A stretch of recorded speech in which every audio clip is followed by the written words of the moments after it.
በመሳረፍት ላይ ደግሞ ወንድሟን ፍለጋ በካፍቴሪያ ውስጥ ትንከራተታለች። ነገር ግን የትምህርት ታገኘው አልቻለችም። ሌሎች ተማሪዎችም ሁኔታዋን ተመልክተው ስለሷ ማውራታቸውን ሊያቆሙ አልቻሉም። የተወሰኑ ተማሪዎችም የካርቶኒ ሳጥኑን በጭንቅላቷ ላይ እንዳደረገች መብላት መቀጠሏን ተመልክተው አስገድደው ሊያስወልቋት ይመጣሉ።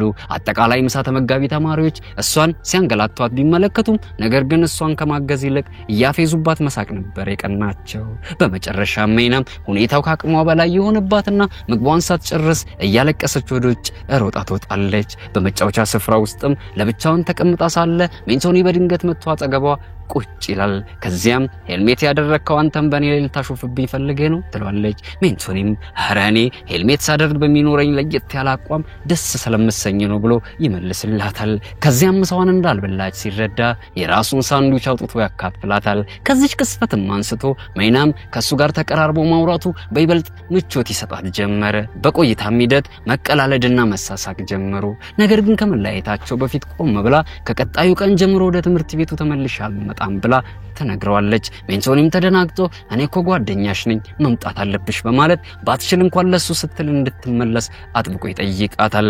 ከትምህርት ቤት በኋላ ሜንቶኒና ትዕቢተኛው ዜሮ አስቀድመው በተገባቡት ቃል መሰረት ለጸብ ይገናኛሉ። በመካከላቸው ያለውን ልዩነት አንስተው በመጥቀስ ለተወሰነ ጊዜ የቃላት ሽኩቻ ውስጥ ይገባሉ። ሜንቶኒ ዜሮን ሁልጊዜ አሽቃባጮችን አስከተለ የምትመላለስ ፈሪ ነሽ በማለት ይሰድበውና ከቻልክ እጅ በእጅ ብቻን ግጠመኝ ብሎ ይገዳደረዋል። ዜሮን በሐሳቡ ተስማምቶ ጓደኞቹን ባሉበት እንዲቆዩና በመሃላቸው እንዳይገቡ ከጠየቃቸው በኋላ ብቻውን ወደፊት ሄዶ ይገጥመዋል። ልክ ጸቡን እንደጀመሩ ሜንቶኒ የመጀመሪያውን ቡጥ ያሳርፍበታል። ነገር ግን ዜሮ በተመሳሳይ ጊዜ ኃይለኛ ቡጥ ያሳርፍበትና ያወላግደዋል። ይህም በእንዲህ እንዳለ ሜናም በአጋጣሚ የሁለቱን ድብድብ ከርቀት ተመልክታ በድንጋጤ ወደ ቤቷ ትሄዳለች። ሳይታሰብም ፖሊሶች ወደ ቦታው ሲደርሱባቸው ከመያዛቸው በፊት ተለያይተው በፍጥነት ያመልጣሉ። ዜሮ ለማምለጥ ሲሮጥ ሜናምን በድንገት መንገድ ላይ አግኝቷት እጇን በመያዝ እየጎተተ ከራሱ ጋር ይወስዳታል። ከዚያም ጸጥ ወዳለ ቦታ ከደረሱ በኋላ ሳጥኑን ከጭንቅላቷ ላይ አስገድዶ ያወልቅባታል። በአስደናቂ የፊቷ ገጽታ በመማረክ አይኖቹን በፊቷ ላይ ተክሎ ለሰዓታት እንደፈዘዘ ቀረ።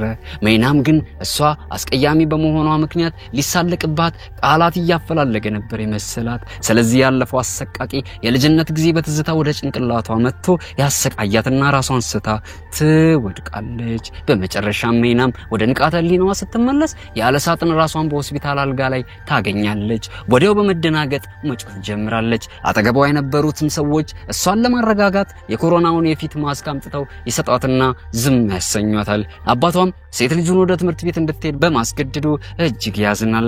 ታማም በሆስፒታል ውስጥ በመተኛቷ ተጸጽቶ ከዚህ በኋላ እንደፈለግሽው ቤት ውስጥ መቆየት ትችያለሽ ብሎ ነፃ ፍቃድ ይሰጣታል። ነገር ግን ሁሉንም በሚያስገርም ሁኔታ ማይናም ወደ ትምህርት ቤት መመለስ ፈልጋለሁ በማለት ታስደነግጣቸዋለች። ምክንያቱም ማይናም ሳጥኑን ከጭንቅላቷ ላይ በግዴታ ያወለቀባትን ዜሮን ልትበቀለው ወስና ነበር። በማግስቱ ዜሮ ስለማይናም እያሰበ ከራሱ ዓለም ጠፍቶ እንመለከተዋለን። በጣም ቆንጆ ሴት ሆና ሳለ ስለምን ፊቷን መሸፈን ፈለገች እያለ ግራ ገብቶት ይወዛገባል። በዚያች ቅስፈትም ማይናም በድንገት በቁጣ ስትወራጭ መታ ትላንት በሷ ላይ ላደረሰው በደል ፊቱ ላይ በጥፊ ደረገመችለት። በዚህም ጊዜ የእሷ አለቅላቂዎች ወደ እሷ ቀርበው የእጇን ሊሰጧት ሲንደረደሩ ዜሮ በቶሎ ያስቆማቸዋል። አሁንም በድጋሚ የፊቷን ማስክ በግድ ለማውለቅ እየታገለ ሳለ ሜንቶኒ ደርሶ ያስቆመዋል። በሷ ምክንያትም ድጋሚ ወደ ሌላ ጸብ ውስጥ ይገባሉ። እሷ ግን ሁለቱንም ከድብድባቸው ለይታ ታስቆማቸውና ወደ ዳር ትወስዳቸዋለች። በዚህ በኩል ደግሞ ስለ ሁለቱ የትምህርት ቤት ቆንጆ ወንዶች የተሰራጨ ለሳጥን ለባሽ ሴት ሲሉ ደም ተፋሰሱ የሚል ፖስት በትምህርት ቤቱ ዙሪያ ተሰራጭቶ ሲያወዛግባቸው እንመለከታለን። ቀጥሎም ሜናም ወደ ወንዶቹ ሄዳ ህይወቴን ከመጀመሪያው የበለጠ አስቸጋሪ ያደረጋችሁብኝ በማለት ትጮባቸዋለች። ሜንቶኒም እያስተባበለ አንቺን ለመርዳት ፈልጌ እኮ ነው ይላታል። ዜሮ ደግሞ በፌዝ መልክ ይስቅበታል። ከዚያም የራሱን ሚስጥር ሳይገልጥ ሜንቶኒን ለምን አንተ ወደሷ ፍቅር እየተሳብክ መሆኑን አትነግራትም ብሎ ያፌዝበታል። ሜንቶኒም ዜሮ በሌላ ዘዴ ከሜናም ጋር ለመቀራረብ እየሞከረ መሆኑ ስለገባው እስቲ ስለራስ ንገረኝ፣ እውነት አንተ አልፈለካትም ማለት ነው ብሎ ይጠይቀዋል። ራሱንም ነፃ ለማውጣት የፈለገው ዜሮ ማይናምን ትሽ ይችን አስቀያሚ ማን ይፈልጋታል ብሎ ስሜቱን ይክደዋል። እሱም የተናገረው ንግግር ከዚህ ቀደም በሜናም ላይ የደረሰባትን ሞራላዊ ጉዳት ያስታውሳትና የፈራችው በመድረሱ ተረብሻ በድጋሚ ራሷን ስታ ወደ መሬት ትወድቃለች። ሜንቶኒም ከመውደቋ በፊት ደግፍ ያድርጋትና ዜሮ በቅናት ሳት እየተቃጠለ ባለበት ለብቻው ትተውት ወደ ቤቷ ያቀናሉ። በማግስቱም ማይናም ወደ ቀደመው የህመም ምዕራፏ ትመለሳለች። ከክፍሏ ለመውጣትም ሆነ ከማንንም ጋር ለመነጋገር ፈቃደኛ ልትሆን አልቻለችም። አባቷ ሚስተር ቦንና ወንድሟ ፐሎን እሷን ለመርዳት ምን ማድረግ እንዳለባቸው እየተወያዩ ሳለ በድንገት አንድ ሰው ከቤታቸው ውጭ ሆኖ የማይነምን ስም ከፍ አድርጎ ሲጠራት ያደምጣሉ። ወጣውም ሲመለከቱ ዜሮ ነበረ። እሱም ማይናምን ስለስተቱ ይቅርታ ለመጠየቅ ነበር የመጣው። ነገር ግን ፐሎን በንዴት ማይናምን ወደ ቀደመው ህመሟ እንድትመለስ ያደረከው አንተ ነህ፣ ስለዚህ ወደ ቤት ውስጥ ልናስገባ አንፈልግም በማለት ያስቀይመዋል። በማግስቱም ጠዋት ሜንቶኒ ማይናምን ሊያጽናናት ቤቷ ድረስ ይመጣል። ነገር ግን ወደ ክፍሏ ማንንም እንዲገባ እንደማትፈቅድ ይነገረዋል። ነገር ግን በተደጋጋሚ ባቀረበው የክፈችልኝ ጥያቄ የፊት ማስክ ለብሳ ልታገኘው ወሰነች። የሚገርመው ነገር ግን እሱ ለፊቷ መሸፈኛ እንዲሆን አስቂኝ የዳክዬ ገጽታ ያለው የካርቶን ሳጥን ሰርቶላት ነበር የመጣው። ስለዚህ ማይናም ልክ ሳጥኑን እንዳየችው በአይኗ ላይ በሚታይ ሳቅ ከመፍለቅለቅ በቀር ምንም ማድረግ አልቻለችም። ጭራሽ ለራሱም የዳክዬ ገጽታ ያለው የልቤት ማዘጋጀቱን ስትመለከት ሳቋን መቆጣጠር አቃታት።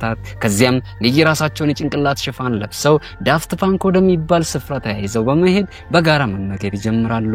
ሜንቶን እሷን እስከ መጨረሻው እንደሚንከባከባት ቃል ይገባላትና ወደ ትምህርት ቤት እንድትመለስ ያሳምናታል። በማግስቱ ጠዋትም ከራሱ ጋር ይዟት ወደ ትምህርት ቤት ይመለሳል። እንዳጋጣሚ ማይናም ለብቻዋን ስትሆን ዜሮ በድንገት ወደሷ ቀርቦ ይቅርታ ለመጠየቅ ይሞክራል። ነገር ግን ሳይታሰብ ፐሎን ይደርስበትና እቅዱን ፉርሽ ያደርግበታል። በኋላም ላይ በክፍል ውስጥ ተቀምጠው ሳለ ኦዞን የምትባል ሴት ልጅ ወደ ማይነም ቀረበችና አንድ ውለታዋይልኝ ብላ ጠየቀቻት። በማይነምና በዜሮ መካከል ስላለው የሐሰተኛ ግንኙነት የተነዛ ወሬ በትምህርት ቤቱ አካባቢ በስፋት ሲናፈስ ስለቆየ ምንም ብትለው እሷን ያደምጣታል ብላ እርግጠኛ ነበረች። ስለዚህ ኦዞን ማይናምን እባክሽን ዜሮ ሰዎችን ማስፈራራቱን እንዲያቆም ንገሪው በማለት ትጠይቃታለች። ማይናም ከሱ ጋር ምንም ግንኙነት እንደሌላት በመግለጽ በንዴት እየተንጨረጨረች ከቦታው ተነስታ ትሄዳለች። በምሳ ሰዓት ረፍት ላይ እንኳን ሳይቀር ብዙ ተማሪዎች ወደሷ እየመጡ ተመሳሳይ የሆነ ውለታ እንድትውልላቸው ይጠይቋታል። እሷ ግን ነገሩን ችላ በማለት የሁሉንም ጥያቄ ውድቅ ታደርግባቸዋለች። ነገር ግን ብዙም ሳይቆይ ዜሮ ተብየው ዱርዬ ወንድሟን እየደበደበ እንደሆነ ይነገራታል። እሱን ለማግኘት ተቻክሏ ስትሮጥም የዜሮ ጓደኞች በጋራ ወንድሟን መሬት ላይ ያንከባለሉ ሲደበድቡት ትመለከታለች። ቀጥሎም ዜሮ እንዲያቆሙ ካደረጋቸው በኋላ ጸቡን የጀመረው ራሱ ፐሎን መሆኑን ይገልጽላታል።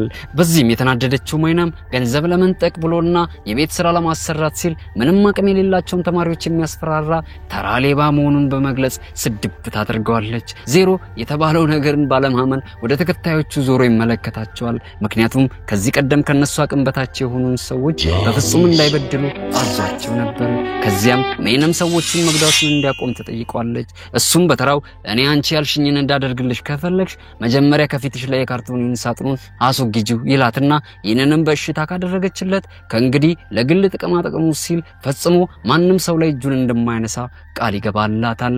ሁሉንም ሰው የምትረዳበት ከዚህ ሌላ መንገድ እንደሌላት ስለታያት ማይናም ከጭንቅላቷ ላይ የካርቶን ሳጥን በቀስታ በማንሳት ፊቷን ገለጠችው። ልክ እንደ አንድ ብር ማለት ነው። በእርግጥ እሱ ለ10 ሚሊዮን ሁሉም ፊቷን ለመጀመሪያ ጊዜ ባዩት ቅስፈት እጅግ ደነገጡ። በኋላም ላይ ሜንቶኒን ስታገኘው ቅፍት አድርገውና እያለቀሰች ዛሬ እኮ ሁሉም ሰው ፊቴን ተመለከተው ትለዋለች። ሜንቶኒ መጀመሪያ ላይ ፊቷን ተመልክቶ በጣም ነበር የደነቀው። ቢሆንም ግን ለጊዜው ምንም ቃል ሳይወጣው እሷን በማረጋጋት ላይ ብቻ ትኩረት ያደርጋል። በኋላም ላይ በቤት ውስጥ ፐሎን አንድ ሰው ፖስት ባደረገው የሷ ፎቶ ላይ የተሰጡትን ኮመንቶች ሊያሳያት ይሞክራል። ምንም እንኳን የተሰጧት ኮመንቶች ደስ የሚሉ ቢሆንም ሜናም ግን አሁን ድረስ ቆንጆ መሆኗን ልታምንለት አልቻለችም። ከዚያም ወደ መኝታ ክፍሏ በቀስታ ስትገባ መስኮቷ ክፍት መሆኑን ተመለከተች። በድንገትም ዜሮ ከየት መጣ ሳይባል እንደ መንፈስ በመስኮቱ በኩል ከቻለና ዝም እንድትል ጠየቃት። ከዚያም እሷን አስቀያሚ ብሎ በመሳደቡ እንደተጸጸተ በመግለጽ ይቅርታ ይጠይቃታል። ቀጥሎም በትህትና ቀርቧት እሱ እስካሁን ድረስ በአይኑ ካያቸው ሴቶች በሙሉ እሷ በላቀ ሁኔታ በጣም ቆንጆ ሴት እንደሆነች በመግለጽ የውስጡን ይናዘዝላታል። ይመለከታል። በመስኮቱ በኩልም ተመልሶ ከሄደ በኋላ የተናገራቸው ቃላት በሜናም አእምሮ ውስጥ እየደጋገሙ መመላለስ ይጀምራሉ።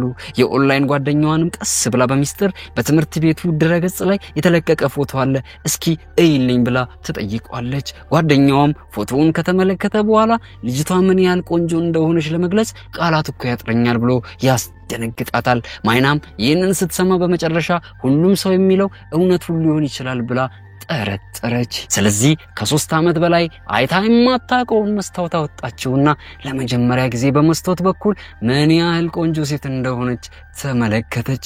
አይኖቿንም ለማመን ከበዳት። በማግስቱም ማይናም ከፊቷ ላይ ሳጥኑን ሳታኖር በኮንፊደንስ ወደ ትምህርት ቤት ትሄዳለች። ተማሪዎች በሙሉ አፍጥጠው ነበር የሚመለከቷት። ነገር ግን በዚህ ጊዜ እንደከዚህ ቀደሙ በሷ ላይ እየተሳለቁባት አልነበረም። በተቃራኒው ውበቷን እያደነቁት እንጂ። ሜናም በነገሮች ግራ ተጋብታ ብትታይም ነገር ግን ከዚህ ቀደም አይታ የማታውቀውን አዲስ ህይወት ለመጀመር በደንብ ዝግጁ ሆና ወደ ትምህርት ቤት ተገኝታለች። ለሜናም መልካም አዲስ ህይወት፣ ለእናንተ ደግሞ መልካም ቆይታ እየተመኘው የዛሬውን አጭር የፊልም ገለጻ እዚህ ላይ ያበቃለሁ። ለምትሰጡኝ ልባዊ አስተያየት ምስጋናዬ ከልብ ይድረሳችሁ። የቻናላችን ቋሚ ቤተሰብ በመሆን የተመረጡ ፊልሞችን ባጭሩ በመመልከት ዘና በሉልኝ እላለሁ። ቀጣይ በሌላ ተወዳጅ ፊልም ተመልሰን እስክንገናኝ ድረስ ሳምንቱ የናንተው ይሁን።